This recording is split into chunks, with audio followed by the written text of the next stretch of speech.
What's up? It is the Doctor, Dr. Remy LeBeau, coming at you from the X lair, everybody's favorite lair full of too many X-Men statues to enjoy in one sitting. That is why I'm making videos of every single statue. Today I offer you the cure to your ailments associated with your absolute lack of exposure to the most amazing X-Men statues ever produced. Today's remedy is actually Mr. James Proudstar here, as produced by Kotobukiya in what is actually his X-force uh, form, but repainted into his X-Men colors by a certain painter who does a lot of the work that I require.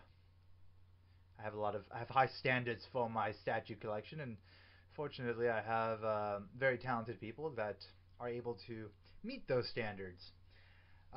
So, Mr. James Proudstar here is, first of all, the second James Proudstar statue that I'm featuring in these actual colors. The first one being the Bone Designs James Proudstar, aka Thunderbird, aka Warpath. Thunderbird's his brother. Warpath statue.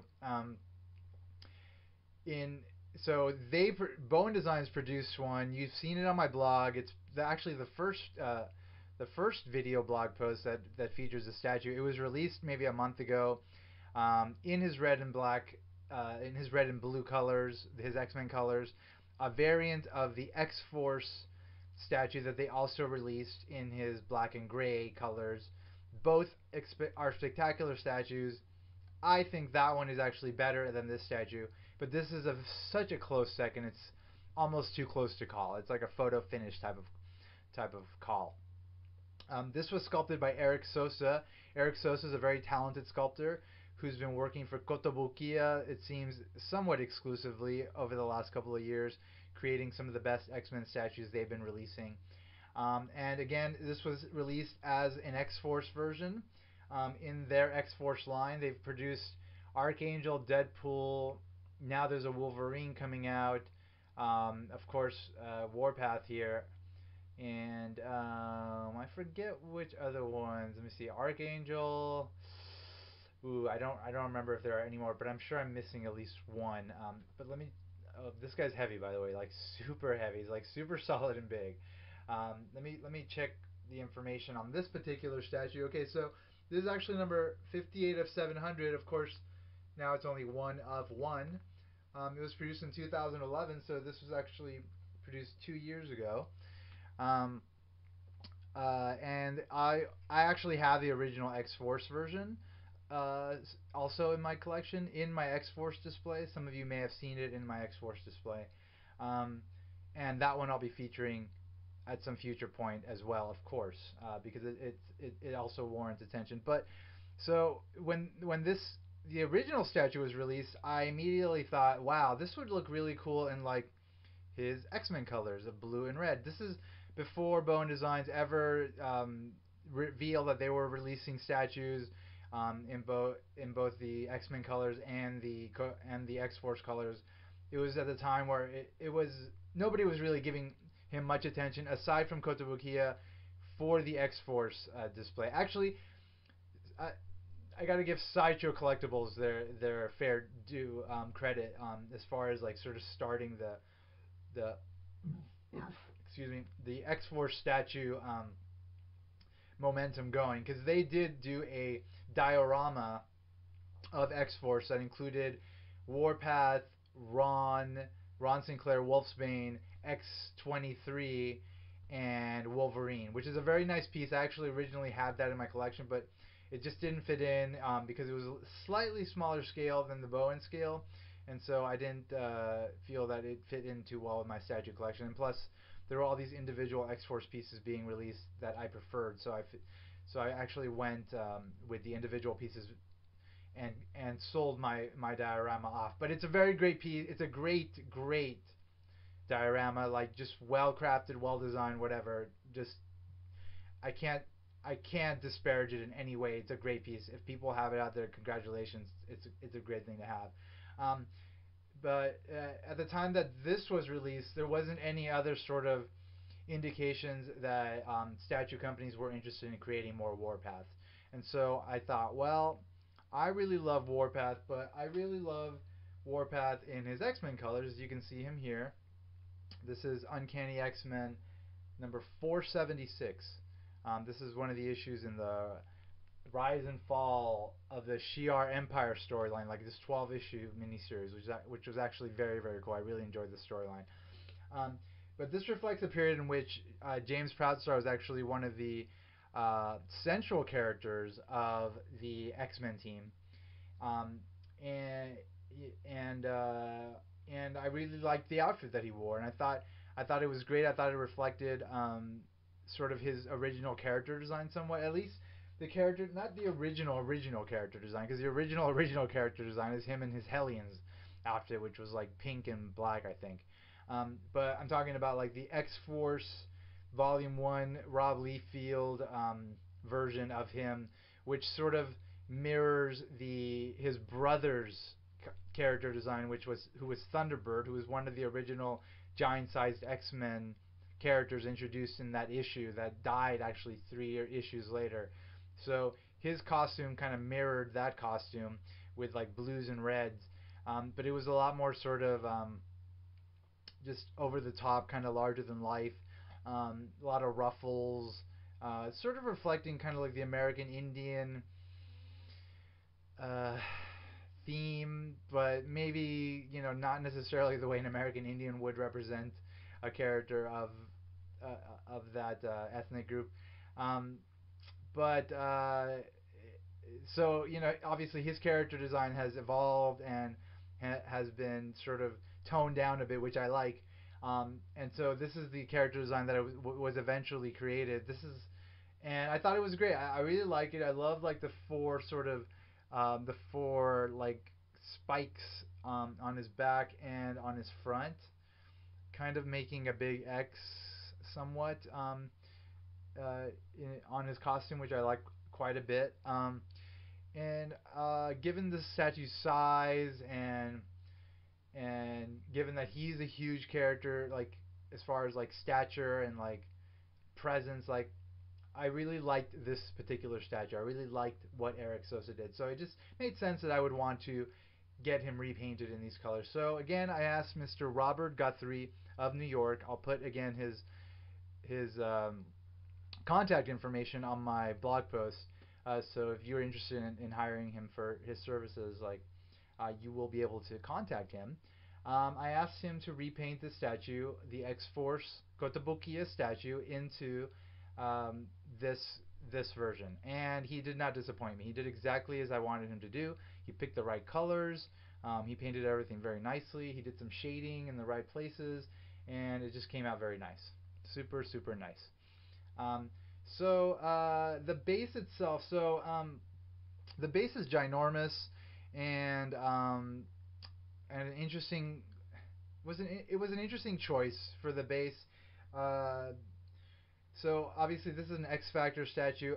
The base, it was like a tan color, and it was like a, I don't know, it was kind of like maybe like a sandy, like a bright brown, almost like tan sandy color that is sort of the color of choice for all the X-Force statues, which to me was just kind of like the wrong choice. I don't know what Kotobukiya was thinking with that by choosing that. I mean, they're creating this like covert ops team of X-Men who work at night and are they have dark colors, and it just didn't make sense to have their bases be kind of like this bright tan color. It just didn't complement the statues that well, and it didn't complement the period that well. So it's always been kind of a mystery to me why they did that.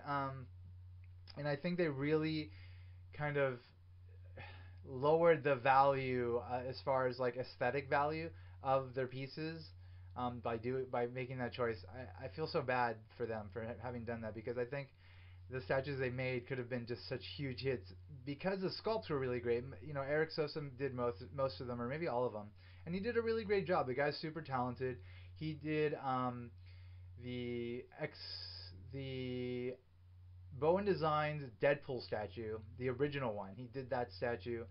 which is very nice. You know, the guy does great work. This, I mean, you can see here, he's just putting so much work into like the details for Mr. James Proudstar here. So the sculpts themselves are great, and the actual statues, the actual X-Force statues with the X-Force colors look great, but like the bases just kind of throw the whole thing off.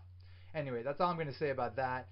But beyond that, you know, the statues are great. So I had Rob, of course, repaint the base even for this one, because even for this one it just didn't work, like that original kind of tan color. It just didn't work. So I had him redo that, and then I had him, of course, do a lot of the lining in red, in kind of like a dark blood red, and all the blue parts in blue. There's no shading in the blue parts, but there is some dark shading in the red parts. He did a really nice job with that. We decided to keep the gloves, to make the gloves blue, and then like a kind of like the gauntlets, like the big old wristbands with the X's on them, which are very nice. Um, Make those gold, and those match the gold belt that has the very cool knife sheaths attached to it in the back, which are also gold. And then the X emblem on the belt has some red in the cutouts for the X, which is very nice. It just the original sculpt is so nice of this that I don't think you could have made it worse in any way, like just coloring it any color. So the only thing you could have only improved on it, like, and that's what Rob did. He improved on it by choosing the exact right colors and sort of, just being very precise with his paint job, which is great. What's really cool about the statue are the two knives. They're just ginormous. Obviously, they are the signature weapons of Mr. Proudstar. And if you look closely, you might see it in the photos that I took. You can actually see Mr. Sosa carved his initials, or like his name Sosa, and put 10, meaning that he sculpted it in 2010 into the knife. So it's like he actually signed his work, which is very cool because, the guy's very talented and he deserves attention. He deserves attention for doing such really nice work. Um, and then, of course, the torso, everything's great. I mean, this is just a great sculpt, so I can't really say too much about how good it is because then I would just ramble on forever, and this video does have to end at some point. Um, this is actually a very simple paint job, but and the statue is just so impressive that, again, you could have only improved upon the original effect of it. And I think it was actually improved because I like the bright colors more than the X-Force colors, at least for this particular statue, at least for this particular character. I asked Rob to keep the arms and the face sort of the same. Don't do anything with the skin tones, but I do kind of regret that because Kotobukiya did not pay much attention to the fact that he is an American Indian and should have kind of like a darker hue to his skin. Kind of like that reddish hue. I mean, obviously not red completely, but just like a slightly sort of maybe more olivey kind of tone to the skin, just to reflect the fact that he is an American Indian. I should have asked him to do that, but it's cool. It's still a great statue.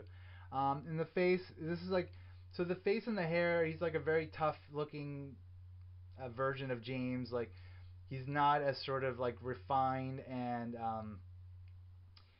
sort of with like a peaceful gaze as he has, a peaceful but deadly gaze that he has in the Bowen statue. This one is just more kind of like ravenous, kind of like I'm about to kick some effing butt, you know.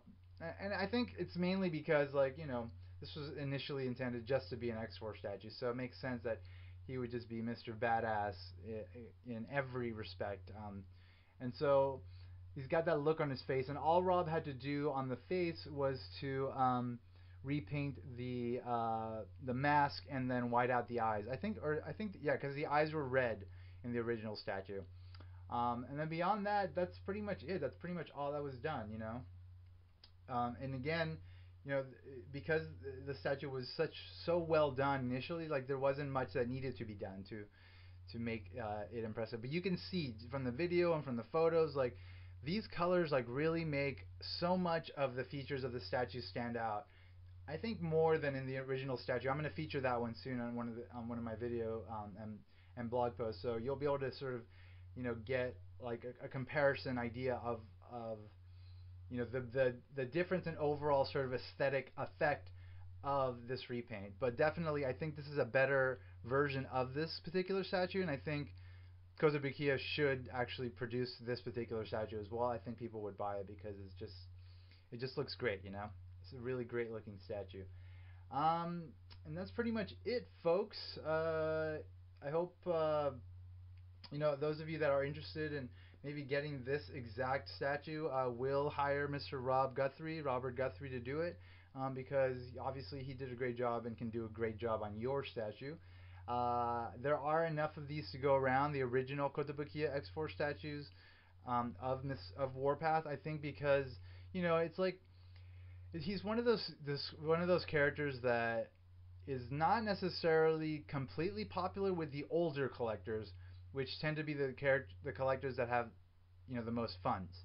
So he hasn't completely been scooped up yet, but the younger collectors that are big fans of Warpath, that are big fans of X-Force and everything that's happened the last 10 years or so in the X-Men stories, are eventually going to get more money and eventually going to scoop these up. So right now there's some leeway. It's 2013 May. Like, there's some time to pick this sucker up and do with him as you will.